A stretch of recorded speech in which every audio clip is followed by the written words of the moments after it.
Good afternoon everyone. Bihar board থেকে আবার একটা আর্জেন্ট নোটিশ পাবলিশ করেছে। বিহারের যে কাউন্সিলিং চলছিল সেটা কিন্তু আবার হোল্ড করে দিল।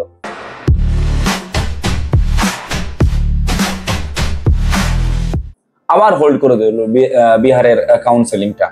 তো যারা যারা বিহারে রেজিস্ট্রেশন করেছে হতেও পারে তাদের কাছে একটা খুশির খবর এটা, কারণ প্রাইভেট মেডিকেল কলেজগুলো যে 50% সিট তাদের রয়েছে প্রাইভেট কোটা বা ম্যানেজমেন্ট কোটাতে, সেই সিটের উপরে তারা অত্যধিক মাত্রায় যে ফিসটা ক্লেম করেছে গভর্নমেন্টের কাছে, অর্থাৎ তাদের বোর্ডের কাছে।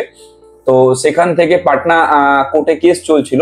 তো এই পাটনা কোর্টের যে কেস চলছিল সেই কেসের এগেনস্টেই 5 তারিখ রায় বেরোনোর কথা ছিল, কিন্তু এই 5 তারিখ রায় বেরোনো কিছুই কোনো রকম ভাবে কোনো সলিউশনে আসা যায়নি বা কোনো প্রবলেমের সলিউশন বেরোয়নি।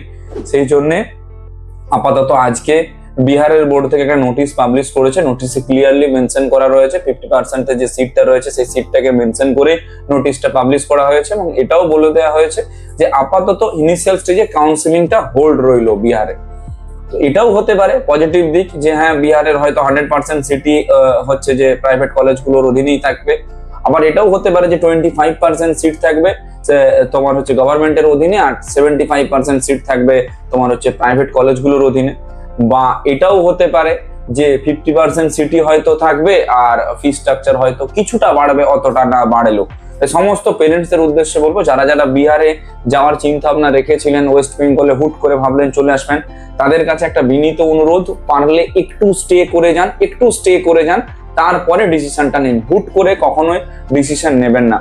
আমি বারবার ধরে আমার যতগুলো স্টুডেন্ট রয়েছে আমি তাদেরকেও বুঝিয়েছি যে হুট করে কোনো ডিসিশন নেবেন না, একটু স্টে করে যান, তারপরে আপনারা ডিসিশনটা নেবেন। আগে সব জিনিসটা দেখে নিন, বুঝে নিন, তারপরে এগোন। হুট করে এগোনোর কোনো প্রয়োজন নেই। এবং সমস্ত পেরেন্টস এর উদ্দেশ্যে একই কথাই বলবো, যারা এখনো পর্যন্ত অ্যাডমিশন নিয়ে কোনো রকম ভাবে হচ্ছে যে কারোর সঙ্গে কোনো ইন্টারঅ্যাক্ট করেননি, তাদের উদ্দেশ্যে বলবো এখনো অপশন রয়েছে বা সময় রয়েছে। আপনারা যদি চান আমাদের সঙ্গে কনসাল্ট করতে, 1:1 আমরা পার্সোনালাইজড কাউন্সিলিং রেখেছি, যেটা ফ্রি অফ কস্টে। এরপরে আপনারা যদি আমাদের পেড সার্ভিসটা নিতে চান তাহলে পেড সার্ভিসটা নিতে পারেন, আমরা সেটাও অ্যাভেলেবেল রেখেছি আপনার কাছে। ভিডিওটা কেমন লাগলো জানাবেন, যদি একটু ইনফরমেটিভ বলে মনে হয় তাহলে সকলের সঙ্গে শেয়ার করে দেবেন। Thank you.